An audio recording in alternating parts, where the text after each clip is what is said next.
This is episode 2 of building a watch brand from my basement.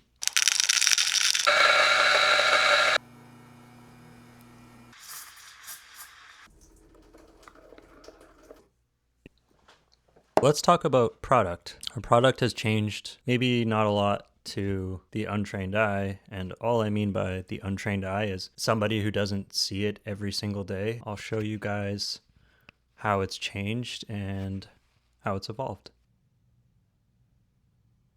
So this is literally the very first sketch that I sketched out probably when I was high, and I was like, I think this would be cool. Essentially, I wanted an automatic movement.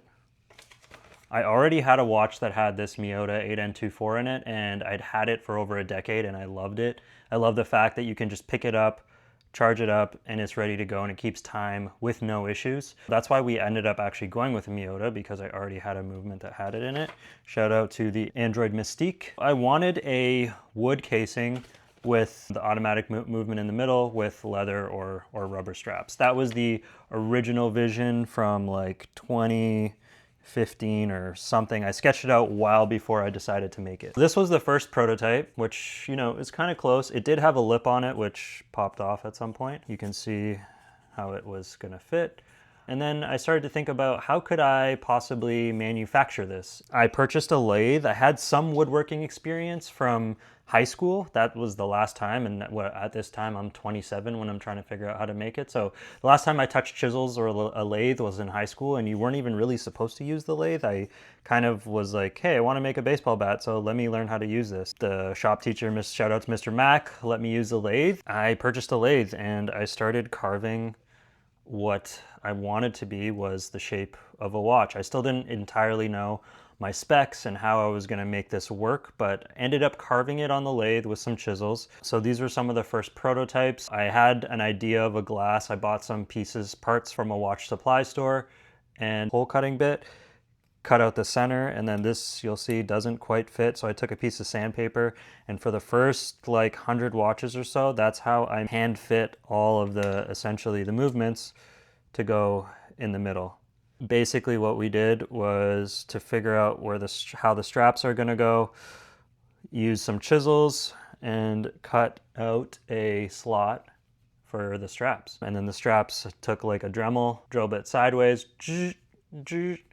stuck the straps in with some pin springs. This was the first prototype. After probably 4 months of doing all this shit and trying to figure it out, this was the first prototype, which actually lasted a really long time. It's still, the movement has now since come off of its adhesive. I was honestly proud of. This is all I wanted to make. I just wanted to make this one thing. And these are just strips of leather that I had got at the store, I think in a scrap bin. Cut it with a knife and made it into strips. And I braided it, and that was all I wanted. And then how we got started essentially was Nibbin posted on his IG, and his high school teacher was like, can I get one? Basically how we got into more of this R&D. And so this eventually evolved to people asking, can you make it smaller? Can you make it thinner? Can you make straight straps? So these are just literally from a paper template. You could see how janky this is. And that was our original straight straps. But for me, this is one of the watches that I still refer to for balance, because as I've, again, had the opportunity to look at this stuff so much, the important thing is not so much the size and the heft to it. That is important. But what's more important, like you'll see with like a Richard Mille or some shit like that, is, and you won't see with some, like Jacob & Co. is actually not very good at this, but you won't see, and you know, who the fuck are these guys bashing Jacob & Co.? Fuck these guys. Yeah, I know. It's fine. What to me is the most important thing is balance from a side profile. And so you'll see like the balance here is not terrible. Some of our watches, for instance, this guy that has the same size strap would go in there, and that's like much larger, right? So essentially for me, what became the most important thing was I want to see this taper down into thin. From a side profile, you get balance, and in getting balance, the heft is no longer an issue. The heft is only an issue if you have these like itty bitty super thin straps coming into a ginormous case. That's the issue. Now our straps, you know, they're laser cut, they're much thicker, and we use veg tan leather, so they last probably forever. So these are some iterations for this stuff. I used a Sharpie. I was researching at the time how guitar finishes are made and stuff like that, and a lot of people at the time were using markers. Eventually, we got into exotics. The issue we had with exotics, over time, these woods would crack, and that's no good if you want a product to last long. You don't want it to crack. We moved away from exotics and we learned about stabilizing wood, which became integral to what we do now. And this is an example of a stabilized piece of box elder,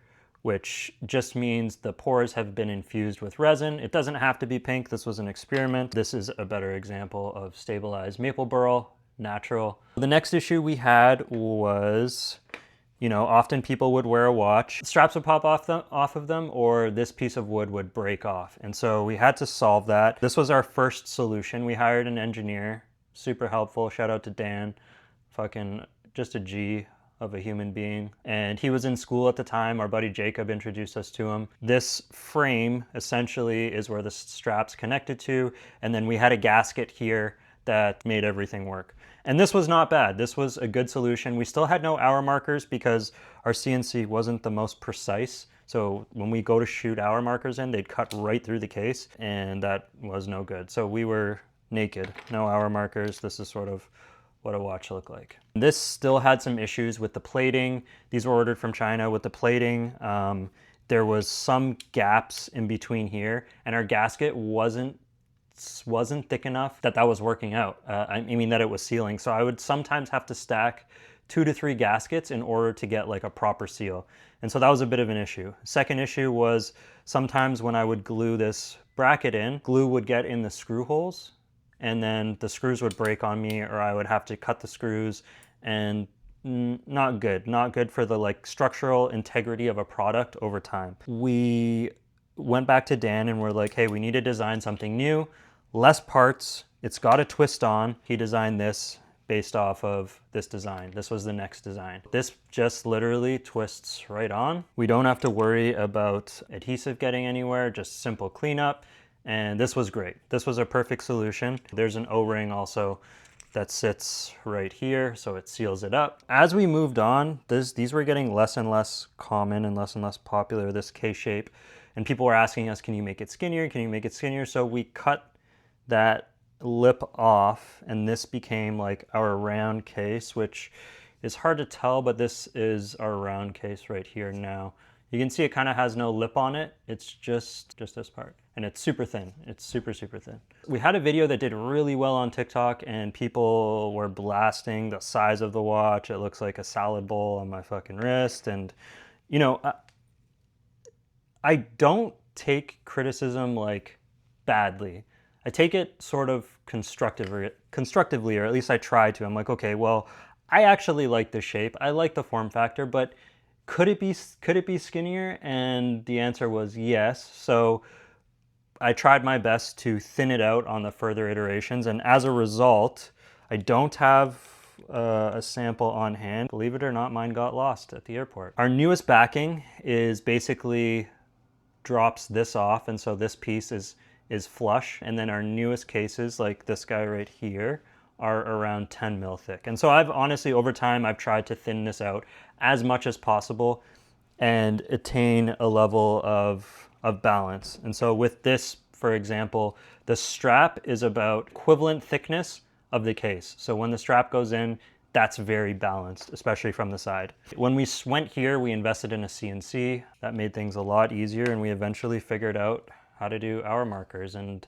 now, like, a watch essentially is a blank canvas. The way I look at it is like it's a blank piece of paper, and you know, with the straps, this is your canvas, and within your canvas you can create almost whatever you want. And then obviously this is the mod, and we apply basically what we did in the stuff with everything we learned with the wood and maybe the resin down the line, but for right now the wood, and apply it to a more simpler plug and play platform, which is, you know, the Seiko Mod community. All these pieces are just parts bin stuff, but they're real good quality. This thing feels, in comparison to how light our normal stuff feels, this thing feels premium to me. Most importantly, that balance again from the side. This thing is almost perfectly balanced in my opinion. To me, that's balance right there. That's beautiful. We've had a lot of people who are into other watches like Rolex and Omega. I think just in general, a Swiss movement is associated with premium. It's quite a bit of work to re-engineer the way we've designed a bracket. It's not a movement holder.